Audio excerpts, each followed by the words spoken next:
Hey, I'm Jason Loughlin and welcome to the channel. In this video, I'm going to be showing you some simple ways to solo over a blues using chord melodies. We're going to be doing this using 7th chord inversions. We're going to connect those inversions using the mixolydian scale, and we're going to soup that up by adding in some half-step approaches. Stick around.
Okay, before we get into it, go grab the notation tab and backing track at the link down below. They're free and you're gonna wanna follow along with those through this lesson here.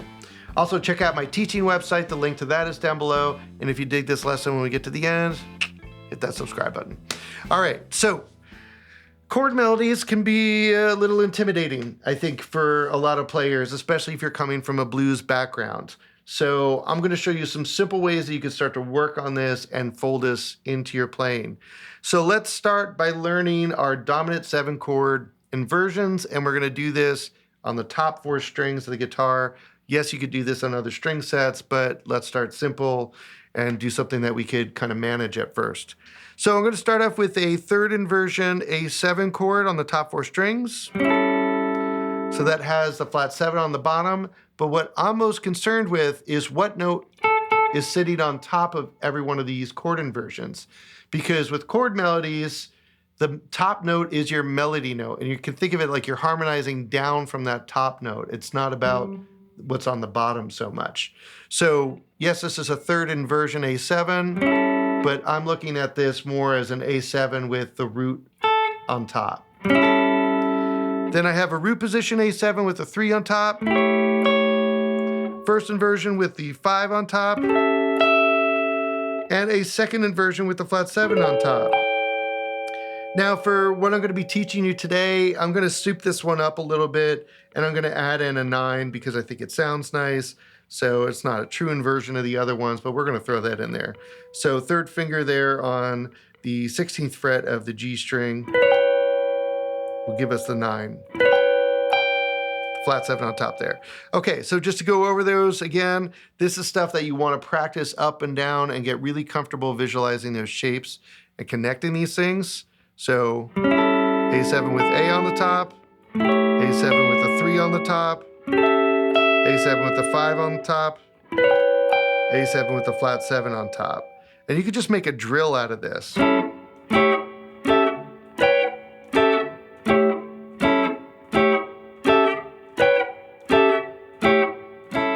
And there's no cheat code here. It's just about repetition and going up and down and getting really comfortable playing those shapes and connecting those shapes. Now that I have those 7th chord inversions up and down for the A, I want to connect these things, and I'm going to connect them with all the notes that are not chord tones. So the 2, the 4, the 6, things like that. So I'm going to visualize on that high E string an A mixolydian scale. So I have my root here. A mixolydian scale, just like a major scale, we just have a flat 7. So root, 2, 3, 4, 5, 6, flat 7, root. So that's going to be the scale that I'm visualizing on the high E string. So let's start back here now with our 3rd inversion A7. And I'm going to want to connect this to a root position A7. So there's a big jump there from the root to the 3. I'm going to connect that with that 2. So root on top, 2 is going to connect me to the 3. Same thing on the way back down. 3 on top, 2, root. Now I could play it as a single note, and that kind of breaks things up so not everything is a chord, or I could add it into the chord. So root on top, 2 on top, 3 on top.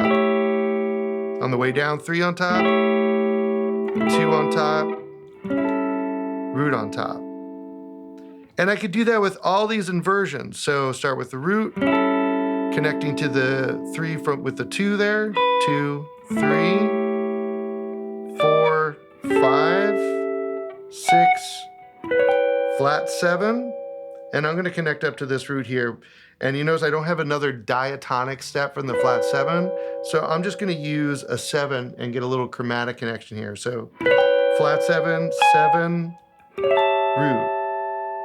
Okay, and then connecting back down, root, 7, flat 7, 6, 5, 4, 3, 2, root. Okay, again, that's something you would want to turn into a drill and play up and down till it really felt good in your hands.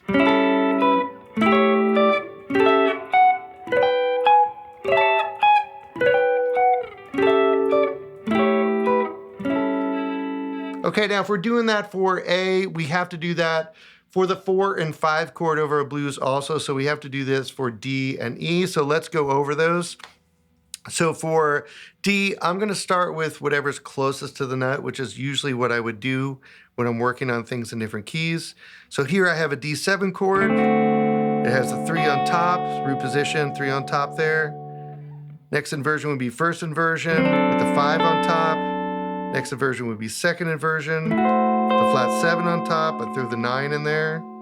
And then third inversion with the root on top, and I could grab another root, D7 up there with the 3 on top. So connect those again, get comfortable seeing those shapes.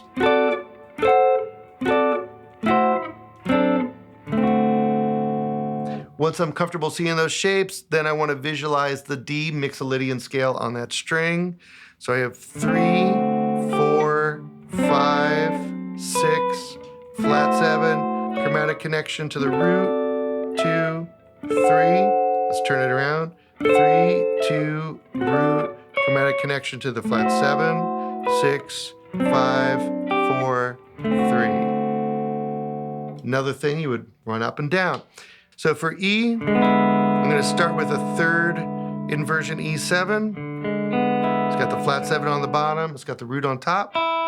Then I have a root position E7, first inversion E7 with the 5 on top, second inversion with the flat 7 on top, third inversion with the root on top. Walking that back down, root on top, flat 7 on top, 5 on top, 3 on top, root on top. Connect them all with the E mixolydian scale.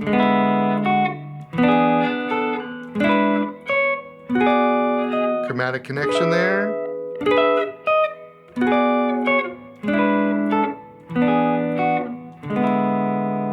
Okay, so now we have our 7th chord inversions for A, D, and E, and we also have a path for connecting these things with the mixolydian scale.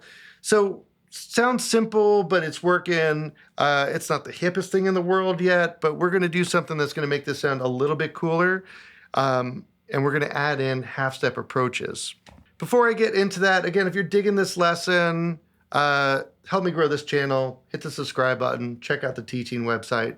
Those links are down below. All right, now let's add some half-step approaches here.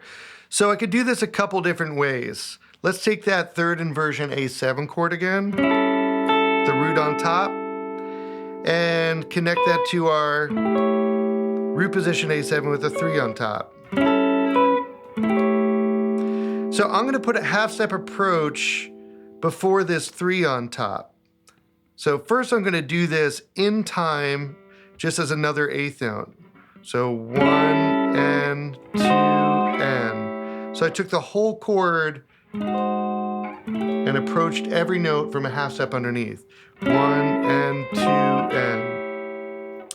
I could also play this as more of a embellishment, like a grace note to that chord. So So everything gets a kind of grace note approach, more of an ornamentation of that chord.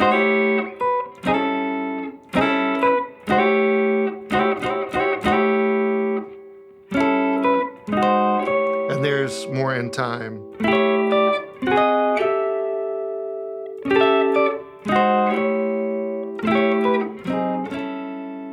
So that adds a lot more color and tension to what we're doing, makes it a little bit cooler. Keep in mind, everything we're doing here, we're just taking those first steps to learning how to do this. So there's a million layers of refinement and cool things that you could do with this after you learn the basics.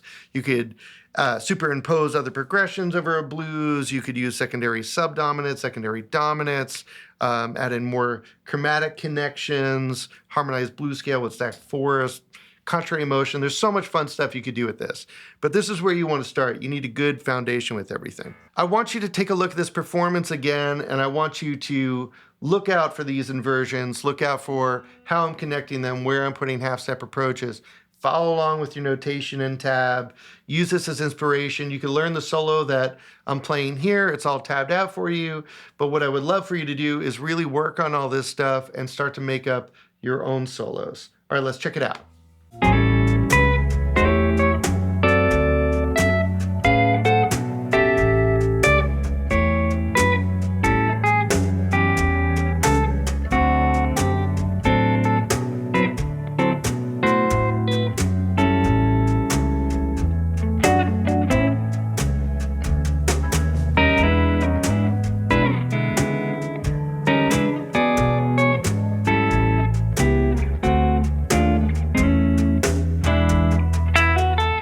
So you have everything you need now to start taking those first steps to really working on incorporating chord melodies into your blues solos. You know the 7th chord inversions.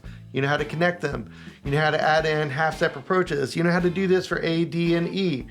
Take your time, really work on this stuff. Check out the tab, notation, and backing track. If you want to learn more about blues chord melodies, I'm doing a masterclass on this. You could check that out down below. I have a link to that, along with a link to my teaching website where I have courses and master classes.